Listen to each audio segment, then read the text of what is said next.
Hey, welcome. My name is Daniel, and this is Metal Sharpens Metal. Today I've got an awesome interview that I got to do with Taylor Thomas of Cliffside. I almost forgot his last name.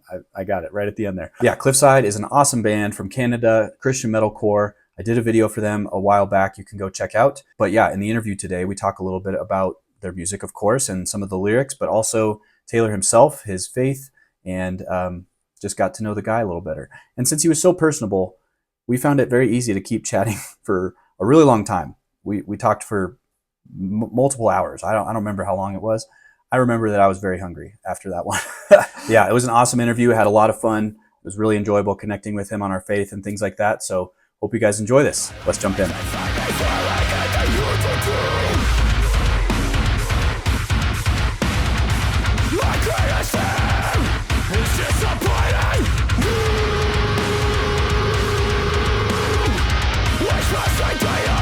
Yeah, well, cool. Let's get started. Why don't you tell everyone who you are, what band you play in, favorite type of soup, whatever. Favorite type of soup? Wow. So I'm Taylor, Taylor Thomas. I play vocals. I play vocals in Cliffside, lead vocals. Favorite type of soup? Great question. I'm a big fan of like a hearty turkey, like a ton of different kind of meats in my soup. Okay, Maybe that's nice. like the protein in me. Yeah, there you go. Yeah, you do a lot of workout stuff, Yep. and you focus on diet as well with your work, A or not little as bit, much? a little bit of everything with Okay, my day job. So like nice. nutrition, fitness, mindset kind of stuff. Which the majority of the time we just talk about mindset. Yeah, That's like the foundation of it all. cool. Well, awesome. Yeah, and you're up in Canada. That's partly why I asked you about the soup. I figured you Yep. had favorite cold weather type meals. But yeah, tell Mhm. me about Cliffside and how you and Joel met and how all that formed and stuff.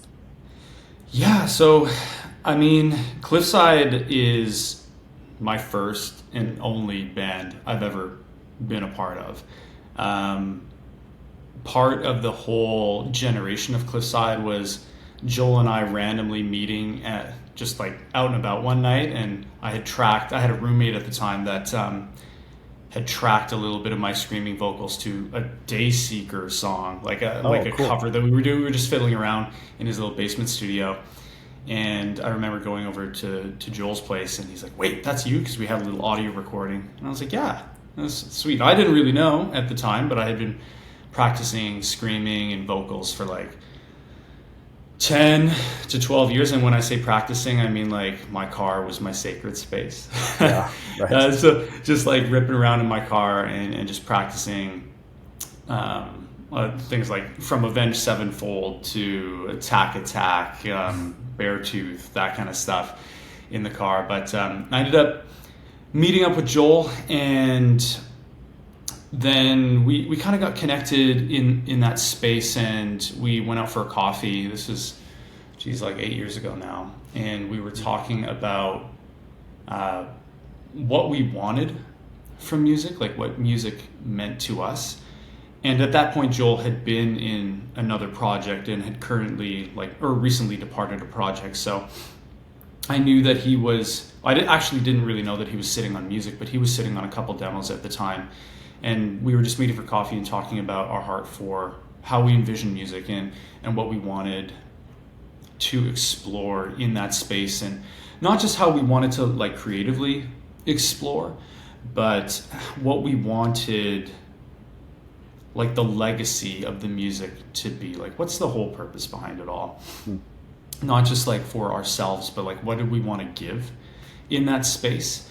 And we connected mutually, both of us as Christians in that space, being like, okay, I want this to be, or we want this to be a ministry, or we want our individual journey to be a ministry in that, like an offering. And hey, great if we could do it full time and use it to like provide for our family someday. That's amazing, if God willing. But we mutually connected on like a shared interest in God's love for people, and seeing that displayed through the music and the offering of that we had.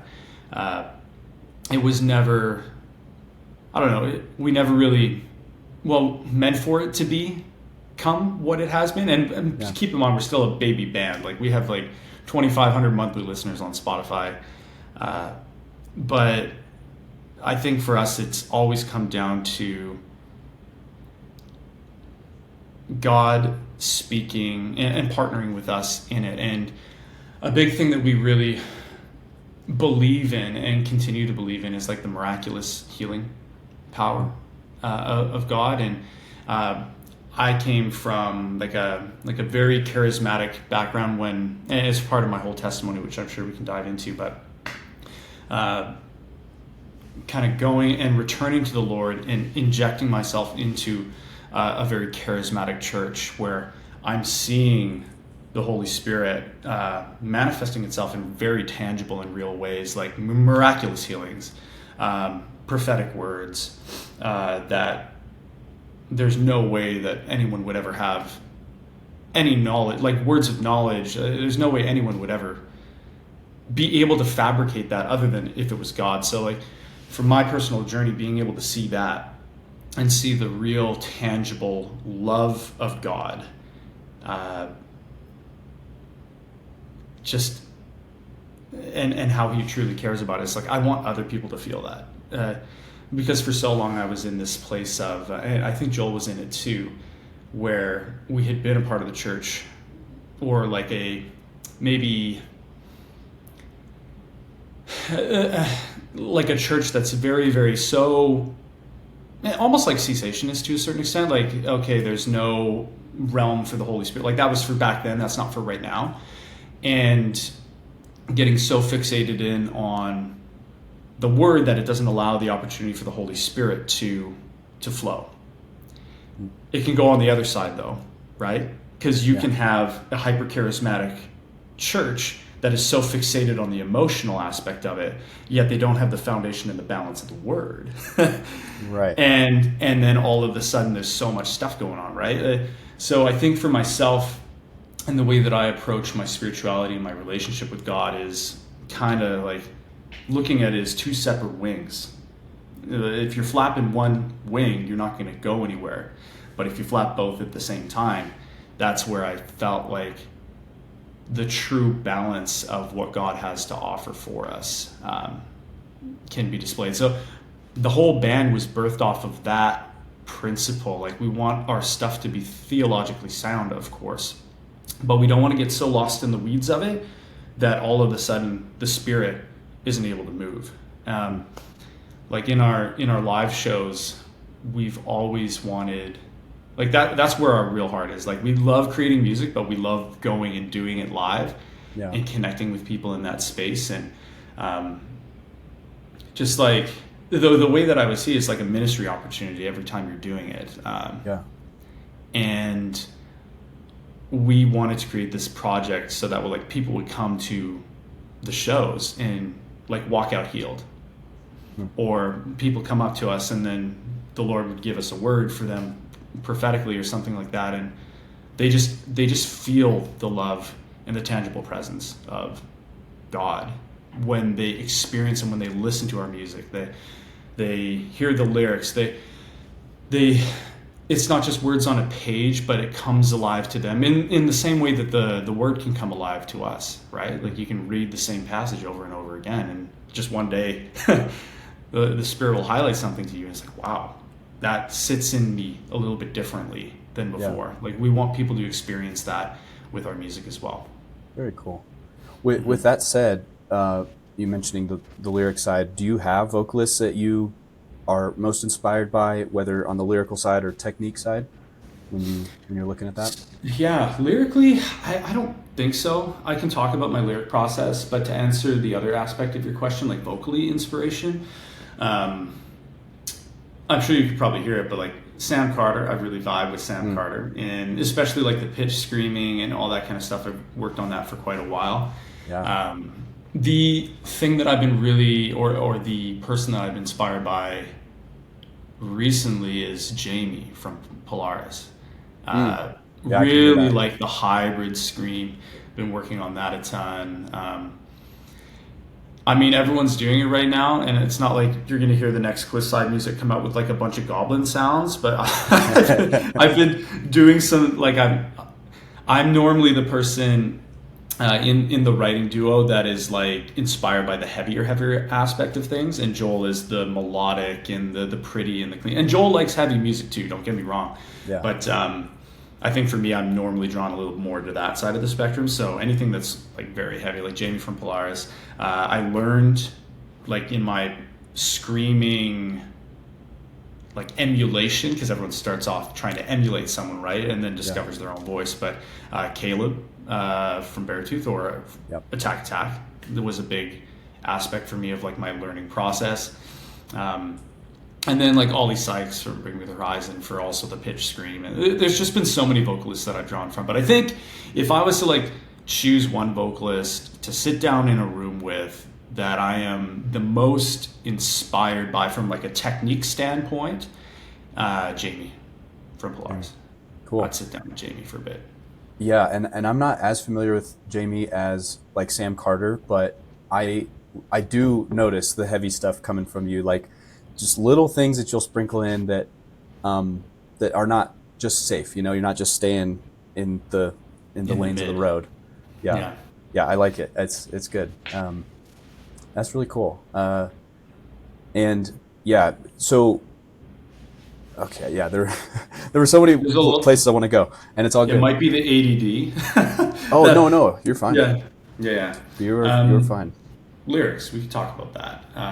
Sure. Yeah, I was interested in a couple things here. You said, or rather, Lyric Genius, I think, said that Wilderness was inspired by a difficult season for the band, and you don't have to go into details if you don't want, but were you kind of working through anything, learning about, you know, a book of the Bible, learning something new about Jesus at the time? If you could walk us through what that time was like. So Wilderness was the first bit of writing that we had done together, Joel and I. So when we're talking about we went out for coffee, the very first song that we put together was Hindsight. That was the first time that I had ever put pen to paper. In my journey of like cultivating the lyric writing, is interesting. I went through a process with God a couple of years before where he's just like saying, you need to write to songs that like I put in your head. So I didn't have any instruments, but I could hear it in my head, and I wrote songs and lyrics in that headspace. So by the time I actually had instrumentals coming in from Joel, Hindsight was the first track that we wrote there. Did you find that your song in your head was different than Hindsight that he wrote? Like how'd you? Oh, so I wrote Hindsight specifically to the instrumentals, but I had like pages upon pages of songs that I had written beforehand. Just kind of, I don't know what it is, but just like figuring out my process with God. And before I speak into like Wilderness, I guess, and what that meant, like for me lyrically, this is going to sound wild, but I sit down and I partner with the Lord, and the song's done in half an hour to 45 minutes. And I treat it as like a prophetic exploration. And I pray before every time I write lyrics, and I just say, God, let this be like a partnership together. And very rarely have I ever gotten just like to a point where I'm stumped. Like God always shows up for me. And it's done. People always get like ticked off. They're like, man, it takes me weeks. And I'm like, I'm sorry. I don't know. It's just, and there's nothing wrong with it taking weeks. And I love that aspect where people can really be so intentional about it. I think I'm a little bit less precious with it because I know that God is going to show up for me in that space. So I was writing that. And so like within the context of the whole aspect of Wilderness, I wrote a majority of the lyrics for it. Joel wrote a couple. He sent me over like a couple lines for just like, I think we were going through a relatively similar season, but just a couple lines that I could build the song around and build some of the themes of the songs around. And the Wilderness for us represented just The feeling, I mean, I think you mentioned it in your last video, is just like dry. It feels barren. I don't see wilderness necessarily as like a punishment from the Lord. I see it as a blessing. It says in the Word that He'll take everything that the enemy throws at you and use it for His good. So like when you're in these periods of like everything can feel so complex, but there's also a lot of simplicity. Like when you even look at the landscape of a barren wilderness, and that's metaphorical, obviously, in regards to like what's going on in your life. Maybe you're going through hardships, maybe you're going through challenges, trials. You're just feeling sort of like this in the physical, an absence of God. And I think a common theme that even currently I'm exploring in my life is like, just because the physical is one way does not mean that things aren't happening in the spiritual realm. And one of the biggest blessings that we can have as Christians is to have those Job moments where everything is taken away, and it's like the one opportunity that we get to praise God and like have it be fully authentic. Because like you can praise God when everything is going well. It's like no distractions, there's nothing there, there's no idolatry or anything like that. But when those moments happen where you're really stripped away, it shows you it's so much easier to look at the Lord in that space. So like, yes, it's hard.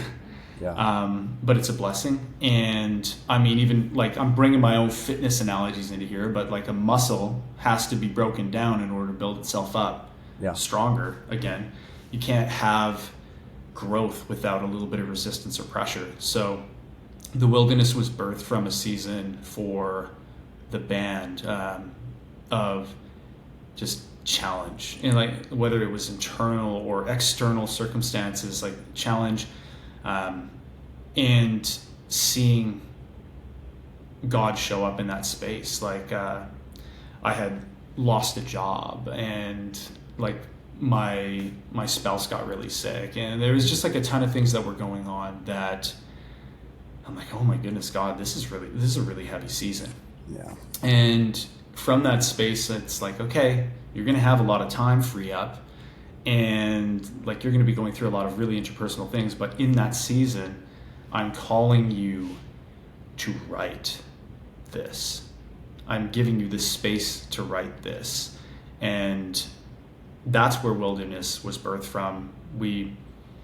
It was just Joel and I at the time, and then I think we had a couple other members, but Joel and I were like primarily writing it, and we included people along the way after that. But wilderness is really special in that space because of that. It was simple. It was just an offering up to the Lord, and we didn't know how it was going to go, how it was going to be received, and if there was going to be sort of any merit behind what we were doing. But it turns out like God showed up, and the response was really cool. No, it's cool. I re-listened to it today. I first listened to your full length, and I'm totally blanking on the name, so I'm thinking of song names. What was the name? Deeper Water. Deeper Water. Deeper Thank you. Water. Yeah. So that one really hit well. Really liked that. And then going back to Wilderness, you don't sound like a different band, but I can tell that you guys have progressed a lot, and I really like the direction you're going.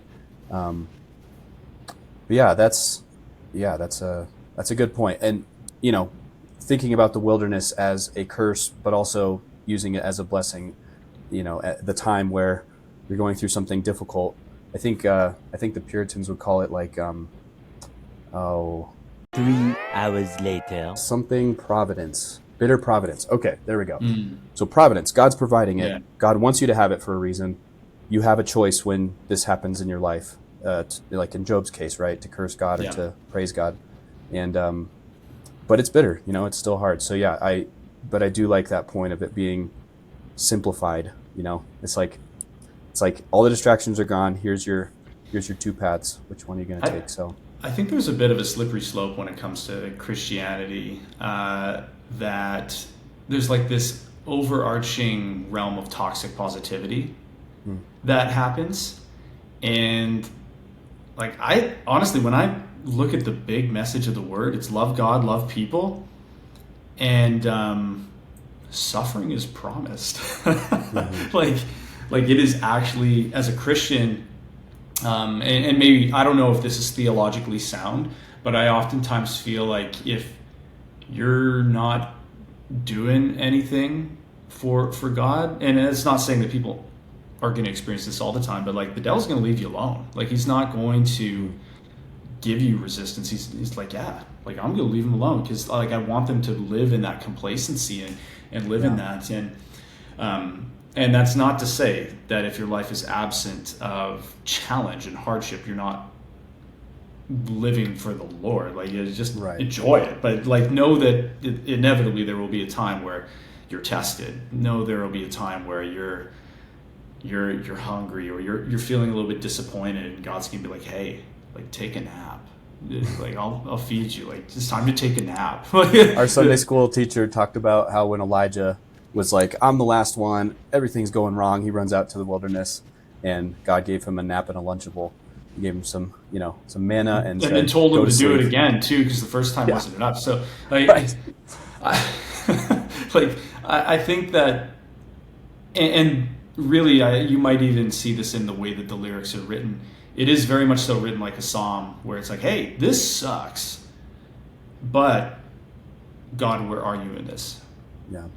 And like, acknowledging the suffering and acknowledging the hardships, acknowledging the wilderness seasons, while also simultaneously looking for perspective, looking for the gold that God is going to pull from it, and focusing on that, and not complaining through it. And it's something that I've struggled with personally, is like going through cycles of complaining in the challenges. But God has really been showing me recently, like, hey, complaining doesn't change anything. It just keeps you there. It keeps you there in the wilderness for 40 years.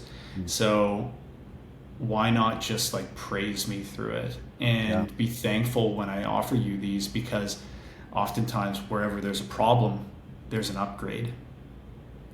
And so like, all these areas of your life that you're experiencing challenge and hardship and problems, that's actually the area that God wants to bless you in next. And looking at it like that as a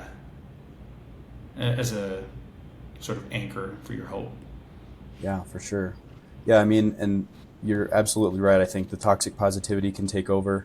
People ignore the problems and then say, everything's fine, but there has to be a different way to count it all joy. And the people who do count it all joy can actually go through some, pretty difficult stuff, but they look at their overall life and they're just like, God has given me more than I deserve, so it's great. And they might seem like, if you don't talk to them, then they don't have that much going wrong at the time, but it's just because they're using it as a time to praise the Lord and rest on Him, and it's giving them life. So I think that's a good point. Someone said something to me once in a hospital elevator, and they're like, just a random happenstance of a person that I just was with. It was a hard circumstance for both of us, and they said to me, we go through a lot worse things in life than death. And it's always stuck with me. Like, death is a singular moment, boom, like, pain's gone, you're in eternity, like, suffering ceases. But like, what we're living in now, in the world, just being the way that it is the hardest that it'll be. It is the test. And when people talk about like heaven per se, I've been challenging myself in like, wherever I go when I die, that's amazing. I'm looking forward to that. I'm looking forward to death.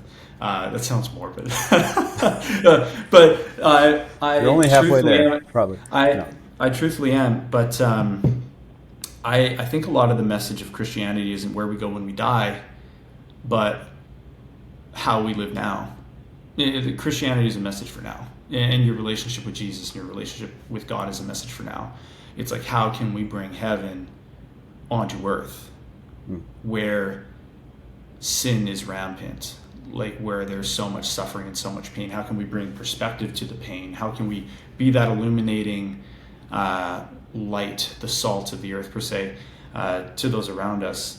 And so when everyone's getting like caught up on heaven and hell and the afterlife, and I'm just like, hey, like that's going to be whatever it is.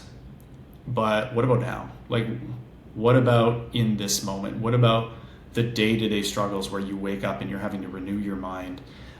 You're having to see a lot of things happen around you. You're having to see a lot of things happen that truthfully we're just not ever really going to be able to understand. And like we weren't created to understand that. Well, Sure, yeah. We'll be able to ask God, obviously, and gain that divine perspective. But we're getting caught up on maybe and trying to over-intellectualize things that we weren't created to understand. A lot of gray areas.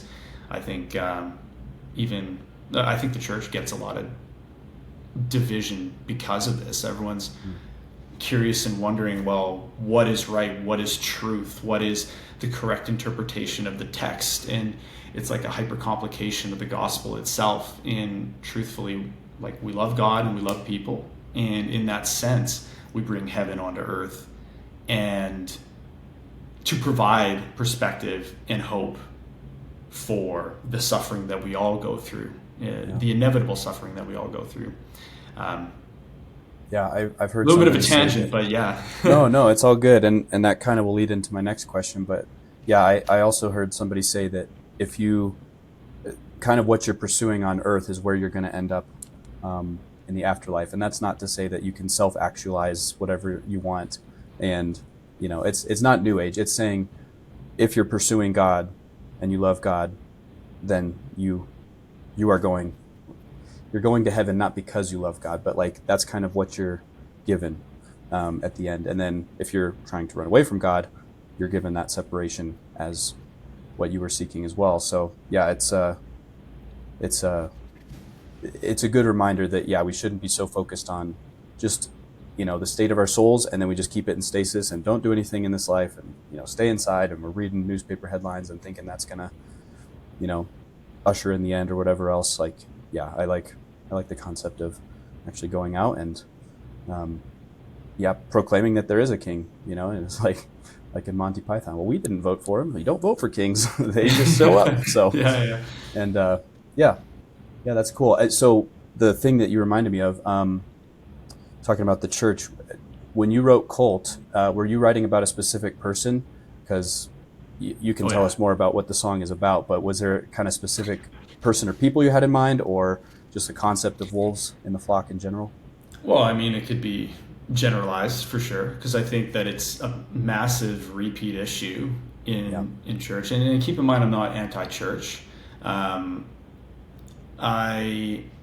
In this particular situation, it is speaking into a specific situation. And I won't get into the detail, like the intricate details of it, so that like someone could trace behind, but or not trace behind, but like figure out what was going on. Sure. But essentially, it was about a church leader that really, like, I came in and I'm walking what we're talking about. Right, I'm walking what I was just speaking about for the last 10 minutes, 15 minutes.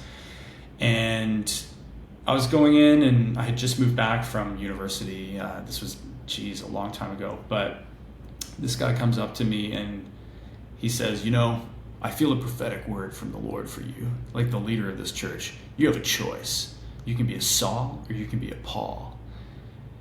And I'm like, what kind of prophetic word is that?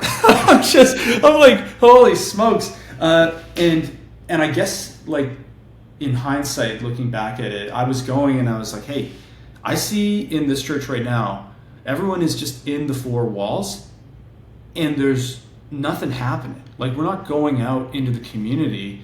It's turned into this, like, spiritually stagnant bog. Like, I firmly believe that if we're receiving and we're just constantly going to church in like a position, oh God, I want to receive, but we're not pouring out that, like, if there's no exit, it's going to become this mucky bog where we're designed to flow. We're designed to receive, and we're designed to give to the environment around us. And so I looked at this and I started saying, hey, like, I don't need permission from the church to take people from the church and go out and love people the way that I've seen people being loved, like going out and like blessing people in the middle of a Tim Hortons drive-thru. Tim Hortons, a Canadian coffee chain, like going and paying for their stuff at a Tim Hortons drive-thru, going and giving random people prophetic words and like seeing them really experience God in a way that if we were never out there, they wouldn't be experiencing it like that. So I think there was like this intimidation factor of that, and I understand that he didn't know me or anything like that, but he was just protecting his flock per se. But also, so he said that because you were trying to encourage people. Yeah, because I was trying to encourage people to go out and do the things. Gotcha. And wait. So how does paying for coffee relate to overseeing stoning Christians? I'm missing that part. Yeah. I don't know, man. But All right. Long story short, it turned out that this guy was in the middle of embezzling millions of dollars and stealing millions of dollars from this church. And it came out multiple years later and had enabled staff that were going around and just like assaulting people within the congregation. And it was so messy. Oh my gosh. And so, I mean, really interesting thing about that is like, if you look at the album, actually I have a vinyl right here, but you can see sort of like we're really intentional with what we do and why we do it. But if you see the titles of all of these songs, Cult is the only one that is not uppercase. And even on the record, all the titles are like uppercase except for Cult. And it just because I didn't want to give it, I wanted to like show how insignificant that system is. Like it's just not, there's no power behind that. There's my spiritual sensors were going off and it turned out they were right. I really wish that like none of that stuff ever really happened. But I know that maybe, and I mean, for a Christian to go and make a song like this, I feel like it's just, there's a dime and a dozen, or a dime a dozen now when it comes to that. And I think like whenever we're thinking about evil and like demonic agenda and demonic assignment in Christianity, the thing that like everyone's always constantly looking at like the blatant evil in the world, whereas I think something far more sinister and something that I feel personally called for my life mission to like call out is like that 95% truth and 5% untruth, because that's the stuff that's really scary. Like that's the stuff that we're seeing in some organized religions. Like a lot of the most wild stuff that's ever happened on the planet has been done in the name of the Lord. Yeah. Like, so like when we're looking at the enemy's agenda, wouldn't it make sense to pervert that and to cause a bunch of people? Yeah. Did he really say it? And also can he utilize the people within the church? Can people, or can he utilize people within the church to do his bidding so that God is spoiled when God wasn't a part of that? But like I think a lot of disappointment, and a lot of people have been turned away from the gospel itself because of man, because of sin. And they see that as God as opposed to exactly what it is, but it's being masqueraded really, really just in a sinister construct. Sure. Yeah. Yeah. That's a difficult story. And I've never been through anything personally quite that bad. My wife's church had something kind of similar growing up, and it was just like, man, you always hate to hear those stories. There's no freedom entirely from sin until we're in the presence of the Lord. I have a question for you, I guess. Yeah. Because we talked a little bit about cult. Are there any other songs that you have questions about? Was I kind of right that Endless Wells was talking about Jesus talking about eternal water welling up within you? Yep. Was that Yep. okay? Exactly. Like drawing on that. The theme of deeper water in itself is approaching itself to the concept that like God will call us into these moments of hardship, like where it feels like we're drowning, but it's actually exactly where we need to be. So it's a similar trend to the wilderness, but it's Different metaphor. diving into that and embracing the pain and the hardship and finding the purpose behind it. So Endless Wells is that. In Horizon, I'm not sure, maybe you picked up on it, but I used the song titles of every single one of the songs on the EP in that first verse. Oh man, see, Back into it. I need to pay attention more. Wait. Yeah. Oh, the first EP. Okay. Yeah, I caught that you referenced wilderness, but then I was like, actually, just today when I listened to Wilderness, what is the first song? Hindsight? I believe first song is Traverse.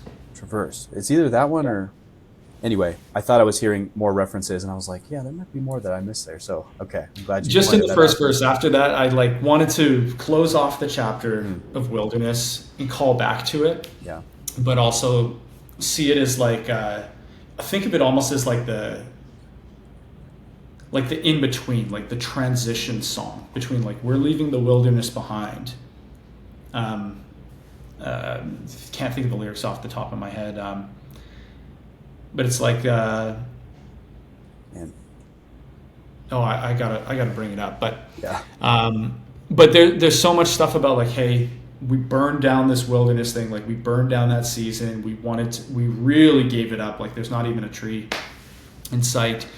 The rain pours down again, the smoke arises, the glow begins to fade on the horizon, as if it's like, hey, this fiery season is over. We begin to pick up speed, like heading into the new. If it's all our own will, God, then bring us to our knees, meaning, and you picked up on that as well, like if we are doing this of our own volition and of our own strength, and any part of like our ego is attached to this, humble us. Yeah. Like this is for you, this isn't for us. And yeah, that's like the transition song into deeper water, in which we cover a multitude of the different topics like fatherless and good grief and grayscale and all that kind of stuff. There's so many good topics. Was I mean, I guess just speaking personally, if you don't want to share, that's fine. But was Fatherless written about your family, or was that someone else's? No, that was my family. Interestingly enough, I wrote the track and I sat my dad down before I released it. We went for coffee, and the whole track itself was like a forgiveness journey for me and an understanding journey. And when I understood him, I immediately felt this wave of forgiveness wash over me. And the song in itself is posed as like an acknowledgement to the pain that's happened. I understand him a lot better now. Like we've actually restored the relationship and reconciled in an amazing way. But the song itself was like I'm going all in. I want to reconcile with my father. Like there's been so many things that have been unsaid that I want to say. And it just was like an incredibly healing opportunity for us and for all. Like I have 3 little brothers as well, and for all of us to like recognize that we can have a relationship with our dad in a like an incredibly like beautiful way. So like my dad is like one of the biggest champions of my music journey, and he's a musician himself, and we've been able to repair and really build like an amazing friendship as a result of maybe things that would have gone unsaid for years longer. Yeah. But I really felt this call to like honor my father, like, hey, this song is about you, obviously, and about my experience as a child, not my experience as like I understand all of the different intricate aspects of the situation as an adult looking at the situation, but how am I looking at this as like a 17 or 18-year-old guy, not really having my dad in my life for like 10 to 12 years. And then like, where do we go from here? And it's been a beautiful opportunity for my family in that space. That's cool. I'm glad to hear that. I guess speaking to a more positive side on the band, is there a favorite melody, riff, lyric, anything that Cliffside has that you enjoy the most? Oh, that's a good question. I didn't even think about answering that one coming in. I mean, they're all... The record as a whole, I don't have any favorite parts of it. It's interesting, like I see it as just one piece. I'm just so proud of the whole thing. I really like the riff on Endless Wells after there's sort of like this pulled back part where it's just me doing the vocals, and then it kind of goes into this breakdown. Or it's not really a breakdown, it's more like a progression. Like the serpent's tongue stuck within its cheek, we crush the head before it begins to speak. Endless wells, dwelling from within, never thrown away, always somewhere to begin.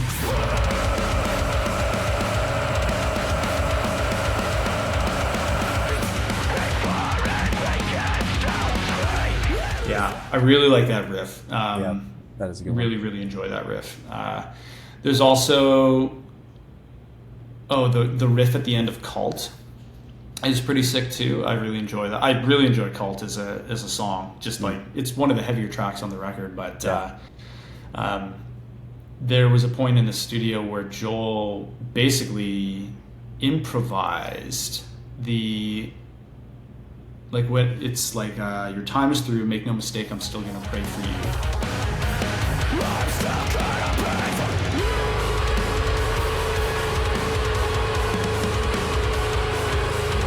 That whole end riff was completely improvised in the studio at the time, which was fun. But it was written within that prophetic perspective from an instrumental standpoint. I really vibe with that because it was like in the moment, just like God shining through. And then your drummer just has to kind of pick up the pieces as he goes. He's like trying to figure out what to write over it. Honestly, we didn't have a drummer for that writing that record. We had one, but it didn't work out, and the songs were getting written.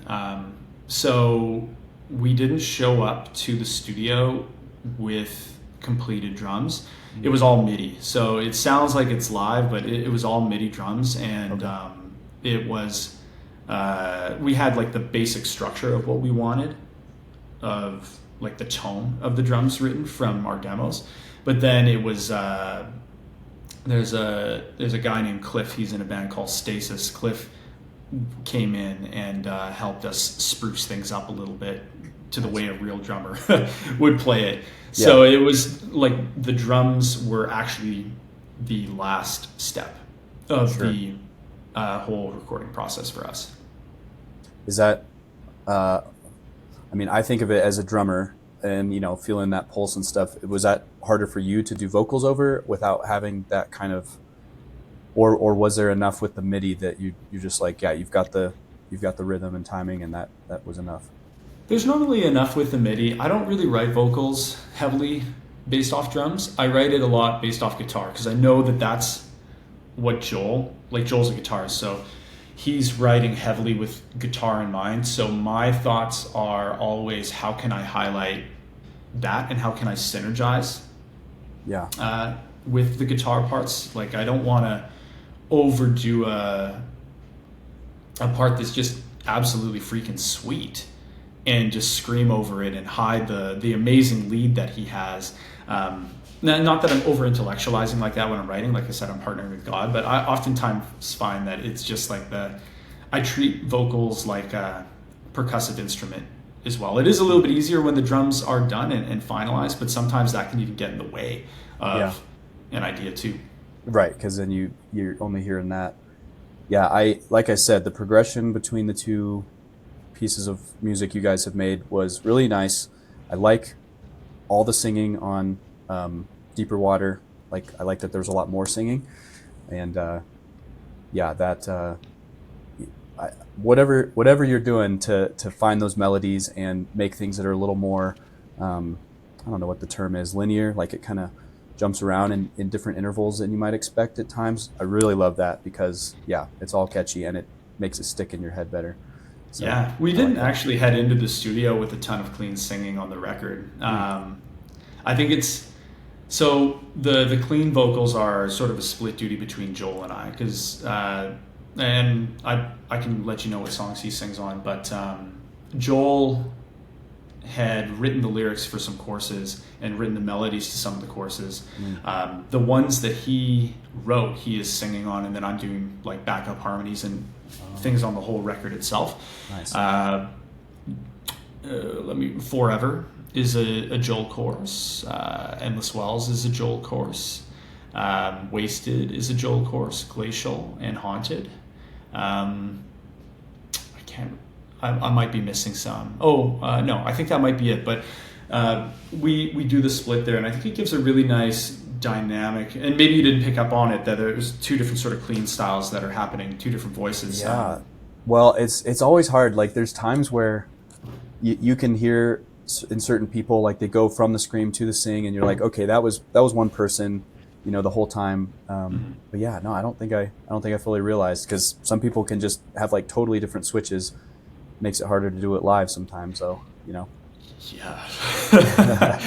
if you kind of give it your all on the harsh stuff. Yeah, it just takes really good technique, and you just have to be so intentional not to over project. But I think for the parts that I had a lot of like that Sam Carter screaming heading into the demos. So some of the melodies and stuff like that, from the demos that I had sing screened, we just transferred it over to clean vocals. At that point lacked like a lot of confidence in my clean vocals. Like I just wasn't sure if I could do it properly. And then when you're in the studio and you're getting encouraged and you're just in the moment, we decided to risk it and go for it. And it turned out really well. Like I'm glad that we took that step and that jump. And I think it gives a good balance to the music to have the melody in there. There are some songs like Cult and that are just full like sing scream and just screaming, and that's great too. But I think moving forward, we're definitely, we have a little bit of a balance of everything still. Like there's some songs that are just straight screaming and some that are a lot more clean, vocally driven too. Very cool. Yeah, and I was going to ask, any updates you could give us on new music you're working on? Yeah, we're ripping. We're in the midst of writing. We are writing some of the heaviest stuff we've ever written. And this is going to sound so cliche, so I understand why bands do it. It's like, oh, okay, well, this is the heaviest stuff we've ever written. It's like, okay, you'll say that every record. But then also we've got some of the most melodic stuff that we've ever written. So it's kind of, and we've got some stuff in the middle, but we've got some stuff on either side of the spectrum that we didn't approach in Deeper Water. And I'm really excited about it. All still in the demo phase thus far. As you can tell, we really make sure that we're happy with things. Like between Wilderness and Deeper Water, it was like a 4-year wait. Yeah. And I know that's kind of frustrating for some people, but you got to understand, like we work normal jobs, 9 to 5. There's the second factor of like actually financing and funding the record itself, which there's a cool story about Deeper Water that I could tell you after this, of how God showed up in that sense. But there's a lot of logistics to it, and we're currently in the headspace of creating and we don't want to duplicate Deeper Water, but we don't want to just put out songs just to put out songs. We could put out 12 songs in 6 months and just write them just for the sake of getting music out there, to push our algorithm, to get more followers, to get more listeners. But that's never been what we're about. And I mean, we have to be realistic and honest with our capacities too. And sometimes you hit creative and writing blocks, but for the most part, we just don't want to put out anything that God isn't in, and that isn't spiritually anointed. And God's outside of time. God doesn't care about the timing of it. It's like, hey, listen, like this has already happened. Like let's do it right. Yeah, and I mean, you guys, like you said, it's when it's capacity based. If you want to put your full effort into it, then it's just going to have to take longer. That's just how life works, and I think. But sometimes it takes shorter too. Like sure. Sometimes it happens so quickly. Like I remember Forever was like, boom. Yeah. And Forever's our number one stream song. So that's a good one. There's no rhyme or reason for it. We're just in the process of it. Yeah. Well, I'm excited. I know there are lots of people who are excited. I don't think I heard a song pop up before this guy said go check out Cliffside, and so I'm very glad that he did. And worked out great. And then you were so willing to just jump on and do an interview right off the bat, so appreciate that. It's actually the first one that I've done like outside. I think we did an interview like years ago. Okay. Yeah, I think I saw that. Yeah, like years and years and years ago. And well, first of all, you don't get a lot of people asking, which is fine. Like I don't care about that, but I also feel as if over the last couple of years, like that pruning, to be able to accurately depict my beliefs, like I'm much more solid in that now. I'm much more firm in my foundation of my beliefs, and not everyone is going to align with that. And I'm totally okay with it. Like there's going to be some people, I think as I mentioned before, like, oh, this is like heretic talk, but I'm like, oh, well, Jesus walked around and people didn't like him for basically his entire existence. So like that's okay for me, and I'm not going to get everything right, and there's probably stuff in my theology that's way off, but I mean, that's where your own personal relationship with God comes in. You weigh and test it, and so to the people that are listening, if there's anything that's like, that doesn't feel that good for me, like just take it to the Lord and discern it that way. Yeah, I mean, cards on the table for me. You know, I'm not. I would fall into the more semi-cessationist camp. You know, I believe God can work today and does, but believe it was used in a different way, in a different means when the new covenant was being explained and kind of shown forth at the beginning. So I'm not. We don't have to debate it. I think we do have a common core in Christ. The important stuff of what he can do for a sinner, a rebel sinner, that we all find ourselves in that camp, and we all need medicine from that. So I love it. When I look at Jesus's life, there was something that he always did before he did ministry, and he always provided for a basic need. And I think that's the heart of our God, right? So there's ways that he can do that, like the miracles of the feeding. There is the miraculous healings, but then there was always something after that. It's like, go and sin no more. Like there's something better for you, like the call to action. Like you can receive this, but then you also have to continue to receive it.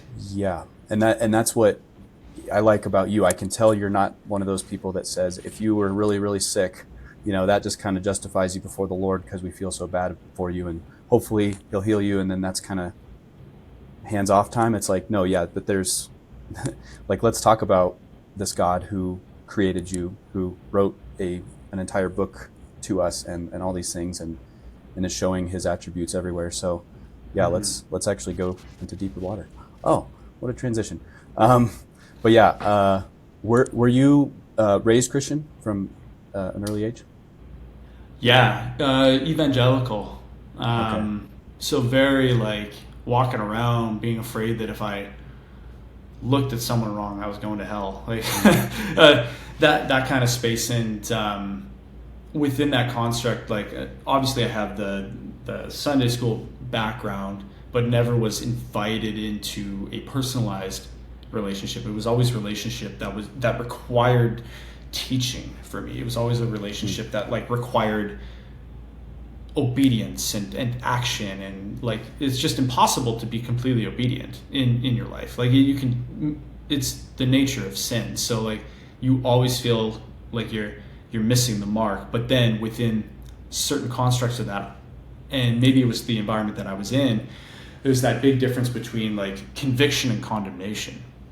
Conviction being that call to like, hey, you can do better. Yeah. But condemnation, and this is sort of the, like that sneaky, sinister aspect of like what Satan will bring in, is like, hey, you can do better, and you should feel bad about it. Like that, it's that extra bit of shame that puts a bunch of people in these cycles. And so I was stuck in like that condemnation aspect, and that was what was represented to me. And through the process of my upbringing, it was all about like, make sure that you put on your church clothes and go to church. And it just felt like very, like the spiritual stagnancy of it was pretty prominent. Like it didn't feel real to me. It just felt like something I was blindly following. Didn't have a lot of application. And then my parents ended up splitting when I was like 17 or 18. And I was like, oh, okay, well, you've been trying to like instill all of this stuff in me since I was young, and you're not backing it up with your actions. So if you're going to go and do what you wanted to do, I'm going to go and do what I wanted to do, or what I want to do, or my initial impulse of whatever 17 or 18-year-old not fully developed prefrontal cortex is wanting to do. And I went and did that. And I mean, it just led me to this point of like brokenness. And I was in a dead end relationship that I wasn't feeling fulfilled in. I was just like not living. I was not in community. I was far away from God. I was not living for God, but always had that sort of like that draw back in. And then for me, and part of my process, like God making himself feel real to me through a very pivotal moment in my life. It brought it all together. It's like there's an open invitation for a personalized relationship with the Creator. And it is interesting because I got thrust into like the hyper-charismatic realm, and I've since pulled back from that a little bit, and I balanced myself out quite a bit. But I'm not sure if you're familiar with like Bethel and their teaching and everything like that. So I was around a lot of people from Bethel, like who have since pulled away, I'm pretty sure, but I don't know. But I won't say any names. But there's like people pretty high up in Bethel and like very connected into that world. And this is not a knock against Bethel either. I don't have like a developed opinion on what they're doing now, or haven't followed along with it. But whatever was going on there, like I just remember being in this place where I had just like been obedient to God. God told me, you got to break up with this girl. You're wasting your time. And it was like a New Year's event that I was at, and I was with my girlfriend at the time, and the clock was counting down from 10. And then all of a sudden at like 1, God spoke to my spirit, not like audibly, but he spoke to my spirit. He's like, what are you doing with her? You're wasting your time. And I'm like, oh my goodness, I got to kiss this girl in like 1 second. But he got my attention, you know. My resolution is to not be dating you this year. And I was like, okay, God, if I really got to go through this, like our relationship was okay. It wasn't like super dysfunctional. I was like, I'm gonna need some sort of like fight or something. Like I'm gonna need some sort of like continued sign. And over the next couple of days, we had quite a bit of signs, quite a bit of fights. So I just made the decision. But anyway, so this plopped me. I moved out of the place I was living with her at the time, and I moved out of the place and got plopped right into like a bunch of these people that were redefining Christianity for me. Like when I'm talking about redefining Christianity at the time, it was all about rules. It wasn't about relationship. So here I am. I'm sitting on this back porch with these people, smoking Dejarum cigarettes and talking about God, and like having a couple old Milwaukee beers, waking up with a little bit of a headache in the morning. But here we are, and we're talking about God in a way that was deeper than I had ever experienced before in my life. Not to condone that lifestyle per se, but I think it's a little bit deeper than that. Like, I think God can work through those moments for me, and it brought me to this place where, like, I didn't feel judged. I felt the conviction without the condemnation for the first time in my life. And it invited me into this journey of embracing God and what really matters to God, which is to operate in love. And I really felt the love from these people in a way that I'd never experienced before. And then coming into a place of sort of like the charismatic theology, where I got introduced to the Holy Spirit and the power of miraculous healings, and seeing that operate in my own life, and seeing that operate in a way where God is speaking to me, and there's a lot of real power and intimacy behind it. Led me to this place of like maybe an overextension into the hyper-charismatic, and then the withdrawal into like this search for the middle. And that's the journey that I've been on for the last 5 to 7 years or whatever, is like the withdrawal back. Like, hey, there's a place for that, but we can't solely base our relationship with God on this happening. Like, we can't base our intimacy with the Lord on this. Yeah. Otherwise it'll be taken away from us, because that's all about doing. It's not about like the actual fact of like the thing that Jesus came here for. Right. Not everybody gets the same experience, but exactly. He did the thing, and that's true. Exactly. We're all operating under that. Yeah. So that really was, I forget where we were going with this. That really was like my journey with Christianity as a whole. I sometimes get, I sometimes feel like, I just feel like I just want to be like a red text Christian. You know what I mean? And I know that you can go on either side of that. I'm not saying that that's the answer by any means, but I think when I get overwhelmed with the details, I think that centers me in. And because, I mean, as you mentioned, we can debate till we're blue in the face of like, what's the actual truth of all of this stuff. But I think we would be missing the point a little. I think we would be missing like the opportunity to really just focus on the simplicity of the gospel. Love God and love your neighbor as yourself. Love being the cornerstone of that. And sometimes it's challenging to have experiences like cult, where you see people doing things in the name of the Lord that aren't necessarily like operating in love, yet it's being misconstrued as that. And that's where I'm at. Yeah. Thank you for sharing that. So kind of shifting gears here. I have a question I like to ask everybody, because it's very telling. I like hearing the answers.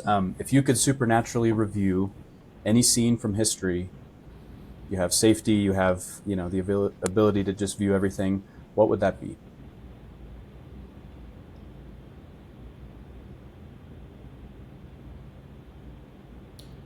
I gotta think about that one for a moment. You want to pick the right answer. You got like a really powerful wish to do right now, and you don't want to mess it up. I mean, like the easy one would be like the power of the crucifixion and everything like that. But I actually think the one that I would go to is the Last Supper. Mm-hmm. And the reason being is you have, like, in that moment, you see the way that Jesus is interacting with Judas and those who betrayed him, you also see the power of fellowship that has surrounded him at the end of his ministry. Because I guess his ministry ends when he says, "Hey," well, I mean, he went down to hell for 3 days. Like his ministry continued, but like the end towards the end, like the end of his like unconfined ministry, like before, like they took him, and I think that's like, because right now that's where we should be living, technically, in like this unconfined place. Now there's some at least within my personal life, there's places where there's persecution and martyrdom, and we're very blessed to live where we are in the world. I think that even I'm likely a bit naive when it comes to what's happening to Christians all over the world. But I see the Last Supper as a place of where you're seeing the contrast of the human experience. You're seeing the fellowship. You're also seeing like the picture of humanity is right there in the moment. And Jesus is actually very specifically interacting with everything all at once. Yeah, that would be cool. Do you know what I mean? It's just like, answer. Like how, do you know what I say? Yeah. I think so. I think I'm picking up what you're putting down. Yeah, he had people who were with him, who were on his side for him, people who wanted to be the first in the kingdom. I think, that happened a little while before, but they still loved him. They were with him. Peter was about to deny him. Yeah, Judas was about to betray him. What you said about that guy reminded me of Judas too. Like, why couldn't we use this money for, we could use this money for the poor, and you're wasting it on Jesus's feet with this perfume. And it's like, yeah, you didn't really use that for the poor, did you? You were embezzling too. But anyway, tangent. So yeah, no, that's a really good answer. I mean, that would be super powerful to witness. Because what other moment could you get at all? Yeah, I'm not sure. Yeah, I've gotten some answers for the resurrection. I think that's a good one. Obviously, I mean that would be. I mean that's the linchpin of our faith, as Paul says, or of our justification. I think he says specifically. So yeah,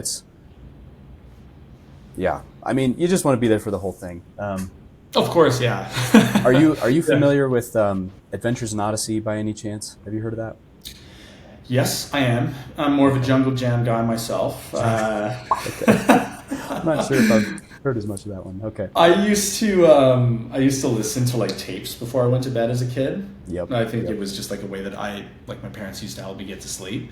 And it was either Adventures in Odyssey, which I didn't do a lot of, but it was like Jungle Jam. Like I think it's like two competing story arcs, or like the same sort of thing, but two different companies. Okay, gotcha.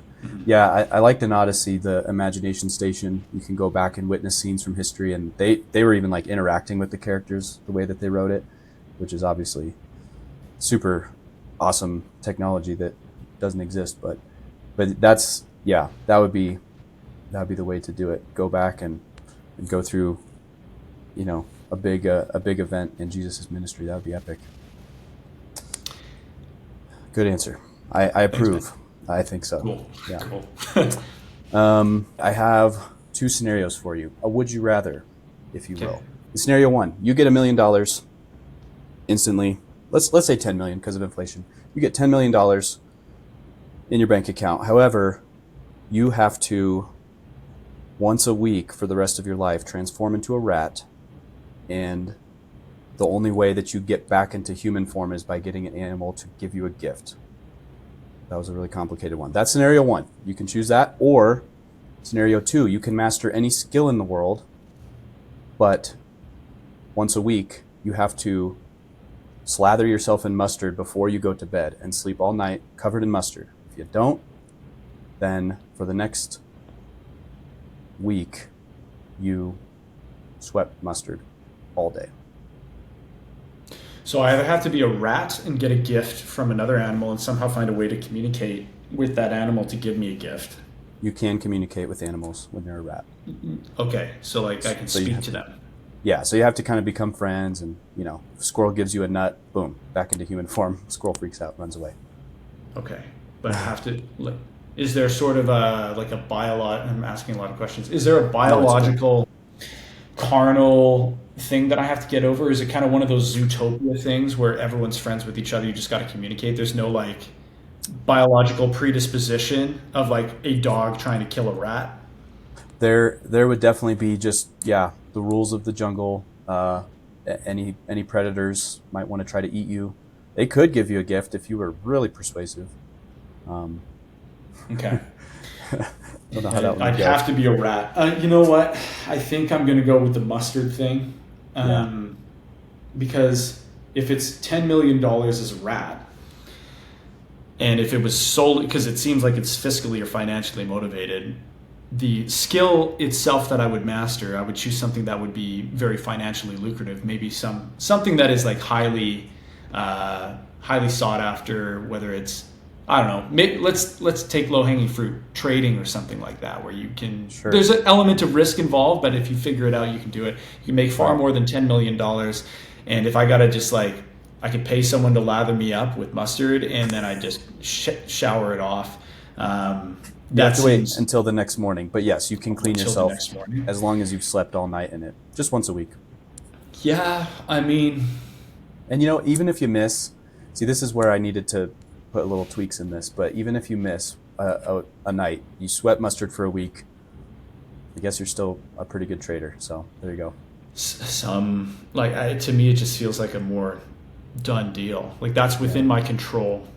Yeah. Whereas with the rat and the animal, it's like, well, what if the animal's not working out? If it was a different animal, like if I was a chimpanzee or something like that, and like what the chimpanzees do is they give each other gifts, they groom each other, right? And Right. they're There always you go. doing that. So it'd be like, yeah, it's a no-brainer. I'd do that time and time again, but Yeah. I don't Get a know rat massage. culture. There you go. Yeah. No, that's a good answer. And maybe it should be, because it's kind of like a time preference question. You either get the big bank check or you have to work hard for your skill, but at least you have a good skill.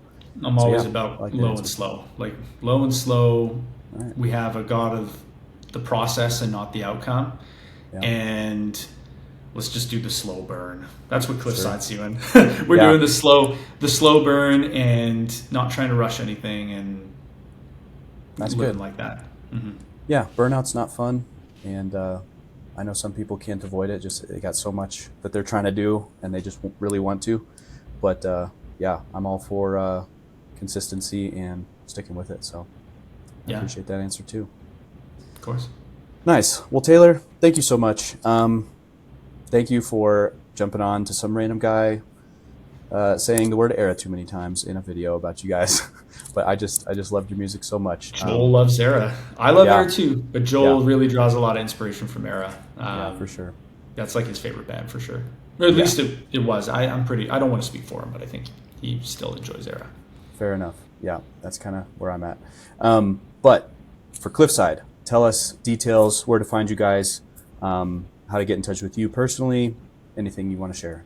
You got it. So you can find us on all streaming services. If you're thinking of ethical streaming services to utilize, Kobas gives us the best bang for your buck when it comes to the streams that we have.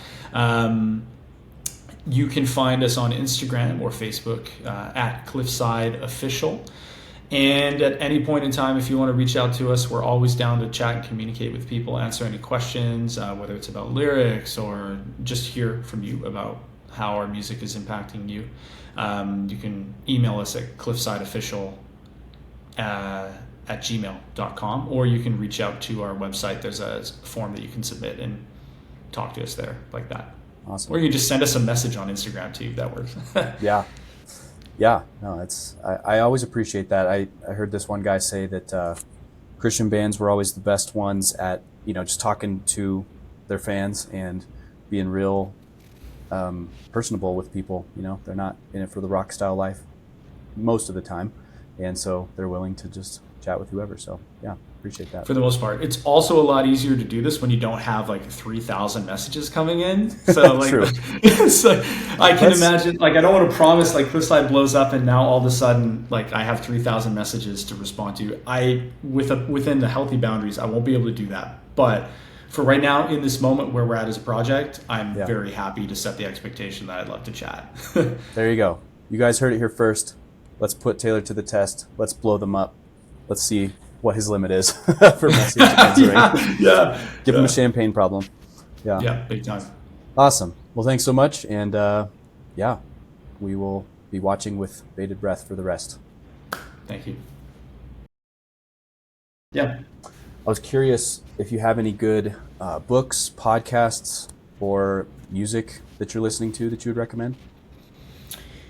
Yeah, that's a good question. Not a huge reader right now. I do a ton of reading for my job, so I'm very heavily into like watching and listening to content. I think I want to go the music route. Actually, let me just bring up the music that I've been listening to, because I've been getting nostalgic lately, and we talked about it a little bit before, but I've just been vibing with the oldies. And when I say oldies, I mean like the early 2000s metal. I was just thinking Artist in the Ambulance by Thrice. Listen to that record. August Burns Red, Constellations. Mm-hmm. I'm just going to give you like a couple records that are like my favorite of all time. Yeah. Then I would say this is probably a little bit more of a niche one, but Jamie's Elsewhere, They Said a Storm Was Coming. It's like electronic core, like in that age where they were doing it's like Asking Alexandria, but there's some really interesting Christian undertones, and that's why I love these records. Is because it's not just blatantly shoving a Jesus Christ into a breakdown in front of your face, but it's like, let's do some deeper thinking. It's kind of like what we're doing with Cliffside in a lyrical construct. Yeah. Like it. And interestingly enough, like Joel and I are the only Christians in the project. So while we are Christians, it gets into this huge debate, like, are you Christian metal band, or are you Christians making music? And for us as a project, we're like, well, we can't speak for the belief system of all of the members, so we don't know. Like Joel and I are the primary writers, and we're creating the lyrics and the music, and so like there's always going to be that, but it doesn't feel necessarily right to overstep the other guys' belief systems, and we don't want to dishonor that. So for us to think of us like a August Burns Red, a Thrice. Would you say though? Oh, sorry, I cut you off and I couldn't hear it. August Burns Red, Thrice, and what was the other one? Jamie's Elsewhere. Oh, okay, gotcha. Like early Jamie's Elsewhere. Did they change to the Julianus theory or something? That sounds familiar. No. Okay. So Aaron Pauley, the vocalist of Jamie's Elsewhere, got picked up by Of Mice and Men as the bass player in Clean Singing. And now that Austin Carlisle's gone from Of Mice and Men, he's now doing just full vocals for Of Mice and Men. But Jamie's Elsewhere just kicked things off with like a 20-year anniversary They Said a Storm Was Coming, and I'm so hyped for that. Like that record in itself, I'm like, can't wait for you to release it on vinyl. A pivotal record for my development, for sure. Nice. The question I was going to ask is, with you guys being clearly Christian, when the band members join, do you think that they get the sense that they're still supporting a Christian project because of what meanings you put into your lyrics and stuff? Like, we were very upfront about it being like a two-way street. Like, we don't want them to feel like they're compromising their values by being a part of the project. It's like, hey, you have to be okay with this. Like, you don't necessarily have to be like fully aligned with all of our belief system, but you have to be okay with us being in this sphere and like in this realm. And writing about it, right? And writing about it, yeah. Like it, and those guys are awesome. Like, we love them. They're amazing. They're just good people. They're good people. So yeah, we're stoked to have them on board. Yeah, that is cool. And I guess I've maybe wondered from their perspective, going into a band whose message You have to support in as much as you are creating the thing with them, but it's not the same as having that belief personally. So yeah, I'm just curious how that works for I some think people. But these guys support love. yeah, These guys support just being a good person because they are good people. yeah, So it's nice. yeah. Okay. Yeah, so you got the old school stuff. I like that. Do you ever listen to your own music in the gym at mission time? So the way that I listen to my music is before it comes out. Okay. I spun it so many times. Like when you get your mixes and your masters back and your demos, and like the most I will ever listen to my music is before it's released. And then for some reason, when everyone else is listening to it, I pull back, and Sure. I still listen to it from time to time again. Like there was a year there where I didn't listen to it at all, and then I picked it up back again when we were starting to fire things up again for the project, and I was like, hey, this record holds up. Like it's Yeah, pretty it good. does. And we were getting things set up for like a release of vinyl that we just did, and I just needed to listen through it again.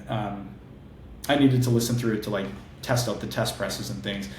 But yeah, I would say that I listen to it in the gym, and then of course, anytime you're doing a live set, you're having to listen to your music until your ears bleed, and practice it over and over and over again. So Yeah.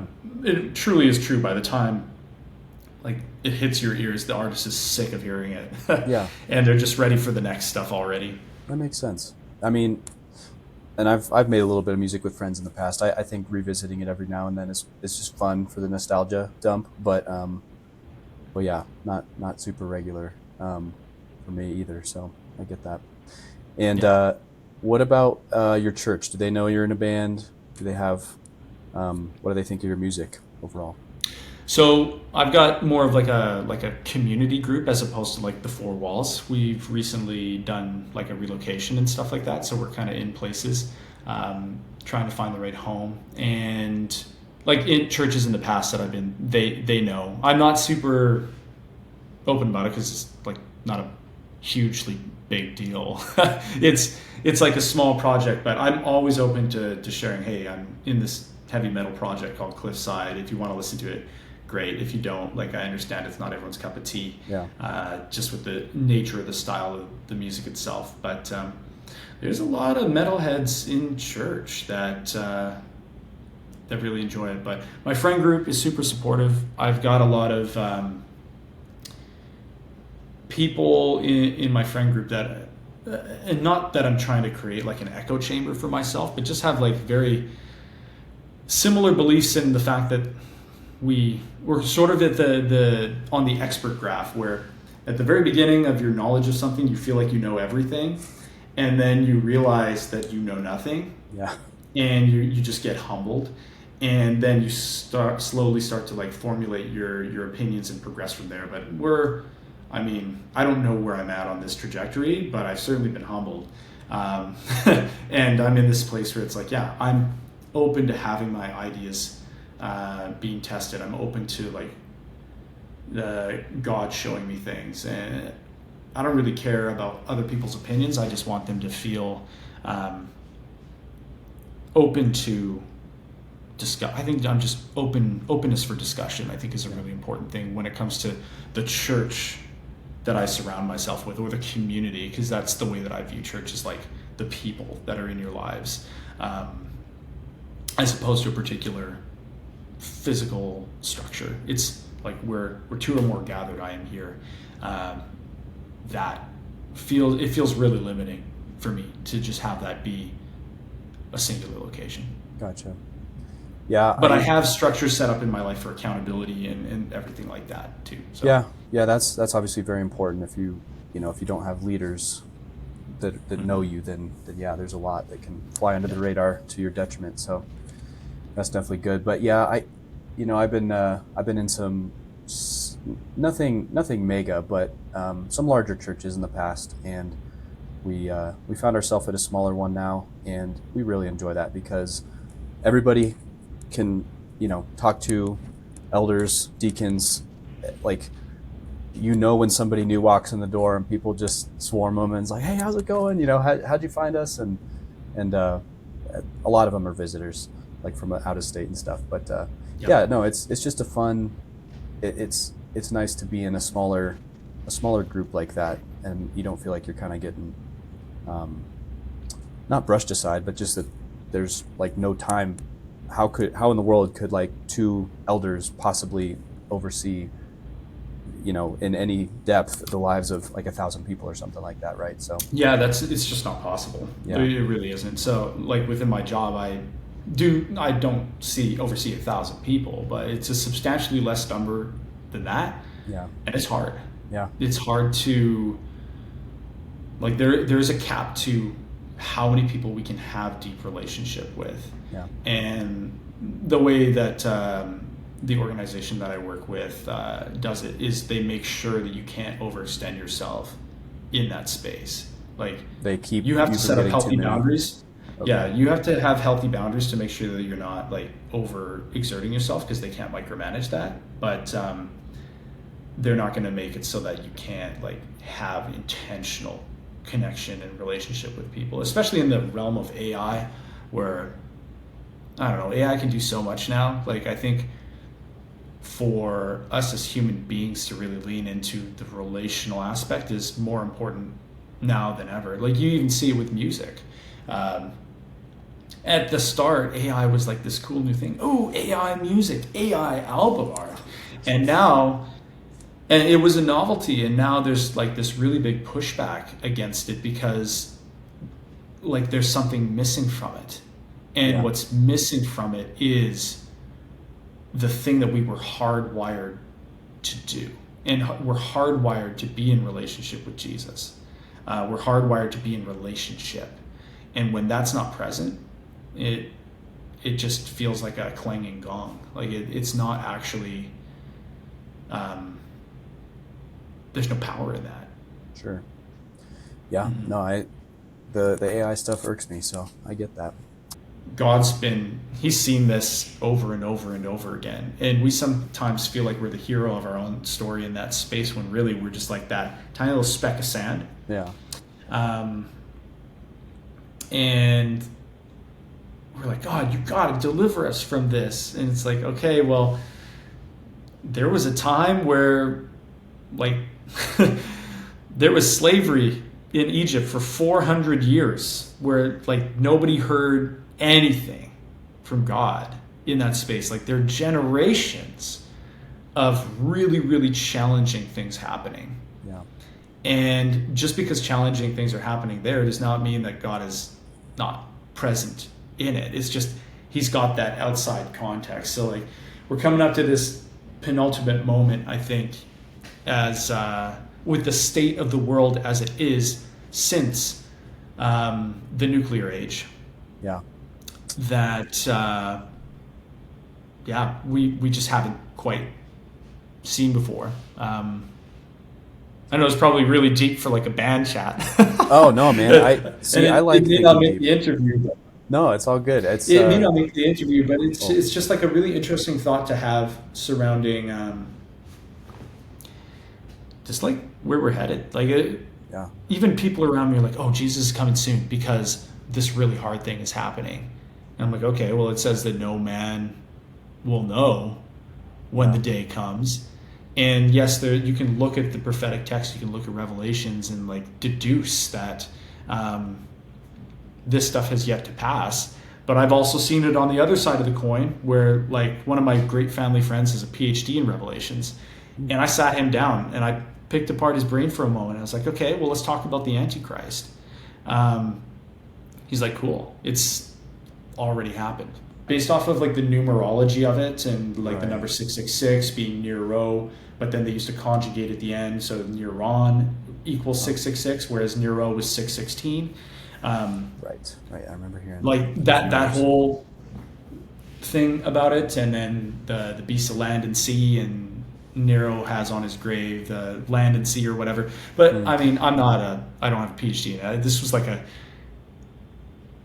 hour-long conversation 12 years ago that I had with this guy. For sure. But No, it's it's interesting to me too. Our church is reading a book right now called Paradise Restored, and it talks about how a lot of these, yeah, like you said, a lot of people are reading newspaper headlines and using that to interpret when's the end going to come. And he's going through biblical passages and saying, all of this, not all of this, but a lot of these things that people are always fretting about was fulfilled in AD 70 when the temple was destroyed in Jerusalem. So yeah. anyway, it's an interesting topic to me too. Yeah, there's a lot there. And the question that I have is, does it matter? Like I said, circling back to like my thought process is like, we're supposed to bring heaven on earth now, live each day like it's our last. And ultimately, why do I care about the timing of something that is inevitable? Right. And that is, I mean, like I could get hit by a bus tomorrow and I'd be at that moment, right? But it's a lot of like worrying about the future, and not a lot of being present.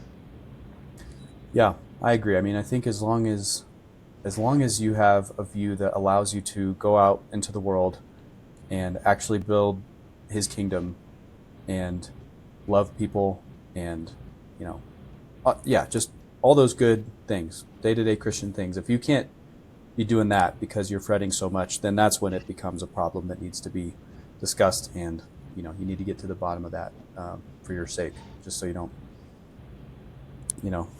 shorten your life due to stress or something, man, at the very least. But cool, man. Well, I appreciate the conversation. I might even do this in like a 2-part release. We'll have to see how this goes.